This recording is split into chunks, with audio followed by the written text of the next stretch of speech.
না, খুবই ভালো লাগছে যেহেতু সিলেটে আমরা আগে এসেছি, প্র্যাকটিস ফ্যাসিলিটিসটা যেন আমরা প্রপার ভাবে ইউজ করতে পারি, আহ, সেজন্য আমরা এসেছি। এবং আমাদের যে এখানে সেন্টার উইকেট আছে, আমরা প্র্যাকটিস করেছি, ম্যাচ সিনারি খেলেছি।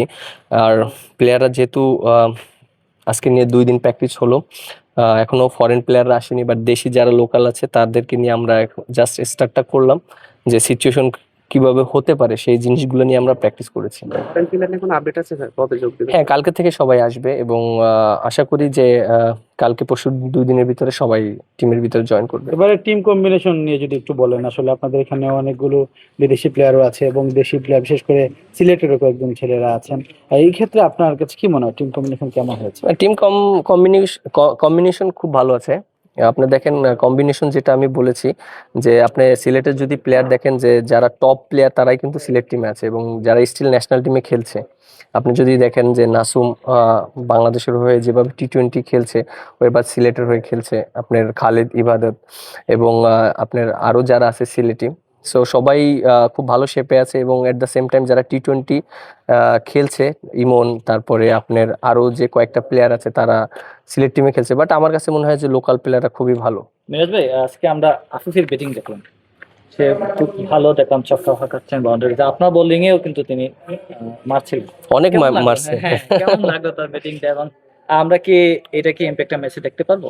দেখেন, আমাদের টিমে যে প্লেয়ারগুলো আছে, আপনি যেটা বললেন আফিফ, আমরা জানি যে ও বাংলাদেশের একটা সময় ওকে বলা হতো যে টি-20-র বেস্ট প্লেয়ার, বাট সামহাও ও একটু মিসিং হয়েছে। বাট আমার কাছে মনে হয় এই টুর্নামেন্ট দিয়ে ওর জন্য এটা একটা শুভযাত্রা হতে পারে এবং এখানে পারফর্ম করলে ওর জন্য আবার ন্যাশনাল টিম ইজি হয়ে যেতে পারে। এবং আরও যে প্লেয়ারগুলো আছে, আমার কাছে মনে হয় যে জাকির হাসান, ও বাংলাদেশ টিমে খেলেছে এবং ও যেভাবে আগ্রহ কিভাবে রান করবে আমি দেখেছি, প্র্যাকটিস করেছি। আমার কাছে এই জিনিসগুলো ভালো লেগেছে এবং প্রত্যেকটা প্লেয়ার চাচ্ছে এই টুর্নামেন্টে পারফর্ম করার জন্য এবং সবার ভিতরে ওই অ্যাক্টিভনেসটা আছে। সো আমার কাছে এই জিনিসটা বেশি ভালো লেগেছে। আজকে আর কার ব্যাটিংটা আপনার ভালো লাগলো?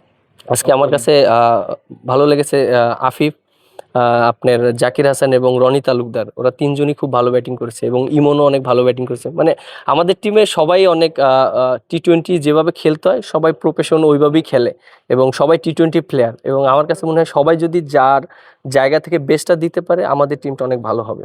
নাসিমের ব্যাপারে কিছু বলবেন? নাসিমকে দেখলাম আমরা বেশ কিছু সময় ব্যাটিং এ ছিলেন।